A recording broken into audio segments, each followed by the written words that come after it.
যে আমার পিছনে যে বিল্ডিংটা দেখতে পাচ্ছেন এটা হলো একটা হসপিটাল, জাপানের জেনারেল হসপিটাল।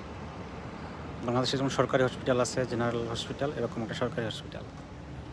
তো মূল কথা হলো এখানে ইচ্ছা করলে আপনি চিকিৎসা করাতে পারবেন না। যেন আপনার একটা সমস্যা হলো, আপনি এখানে আসলেন, আসার পরেই আপনি এখানে ডাক্তার দেখাতে পারবেন না। এখানে ডাক্তার দেখাতে হইলে প্রথমে আপনার ক্লিনিকে যেতে হবে। ছোটো যে ক্লিনিকগুলো আছে সেখানে ক্লিনিকে যেতে হবে আপনার যে কোনো সমস্যা নিয়ে। সেখান থেকে আপনাকে শোকাই করবে। শোকাই হচ্ছে জাপানি ভাষা, এটার বাংলা অর্থ হইল সুপারিশ করা। সেখান থেকে আপনাকে এখানে সুপারিশ করলে আপনি এখানে ডাক্তার দেখাতে পারবেন। এছাড়া এখানে ডাক্তার দেখাতে পারবেন না। তো এই সিস্টেমটা আসলে আমার কাছে অনেক বাজে লাগে। এবং আরেকটা বিষয় হলো যে এখানে এই হসপিটালগুলো ৫টার মধ্যে বন্ধ হয়ে যায় বিকাল। হ্যাঁ, সকাল ৯টা থেকে ৫টা পর্যন্ত। তো যারা কর্মজীবী আছে তাদের ৫টায় বা ৪টায় কাজ শেষ হয়। তারপরে যে তারা এখানে আসবে ডাক্তার দেখাতে, তাও তারা পারে না। এবং কি সপ্তাহে ২ দিন বন্ধ থাকে, শুক্রবার, শনিবার, রবিবার। জাপানের সাপ্তাহিক ছুটি হলো শনিবার, রবিবার, সেই ২ দিন থাকে এখানে বন্ধ। সেই ২ দিন হসপিটাল বন্ধ থাকে। তো এখন যারা আসলে চাকরিজীবী, যারা কাজ করে, তাদের তো আসলে ওই শনি রবি বন্ধ থাকে।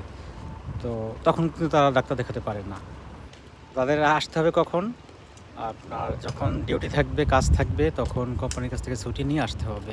এবং তখন যদি হঠাৎ কেউ ছুটি নেয়, তখন কিন্তু তার সেই বেতনটা সেখান থেকে কাটা যায়, সে বেতনটা পায় না, জাপানের যেটা নিয়ম। তো এই সিস্টেমগুলো আসলে আমার কাছে খুব বাজে লাগে। এবং দেখা যাচ্ছে আপনার জরুরি অবস্থায় আপনি হসপিটালে আসতে পারবেন না। এখানে যদি জরুরি অবস্থা হয় কোনো কারো, তাহলে অ্যাম্বুলেন্সে ফোন দিতে হবে, অ্যাম্বুলেন্সে করে আসতে হবে এখানে।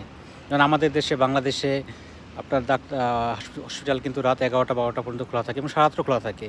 যে কোনো সময় আসা যায়, এসে ডাক্তার দেখানো যায়। আপনি এখানে পারবেন না। এই সিস্টেমগুলো এখানের মানে জাপানের মানুষের কাছে কেমন লাগে আমি জানি না। তো আমার কাছে খুবই বাজে লাগে। কারণ ব্যাপারটা হলো যে আমার জরুরি অবস্থায় আমি কোথায় যাব? আর যে ক্লিনিকগুলো আছে সেই ক্লিনিকগুলো সব বন্ধ হয়ে থাকে, ৫টার মধ্যে বন্ধ হয়ে যায়। তারপরে ক্লিনিকগুলো খোলা থাকে না। আর যে বড় হসপিটালগুলো আছে সেগুলো ৫টার পরে বন্ধ হয়ে যায়, কিন্তু জরুরি অবস্থা খোলা থাকে। জরুরি অবস্থায় আসতে হলে আপনার অ্যাম্বুলেন্সে করে আসতে হবে। আপনি যে আসবেন নিজে, সেটা পারবেন না, এসে ডাক্তারও দেখাইতে পারবেন না।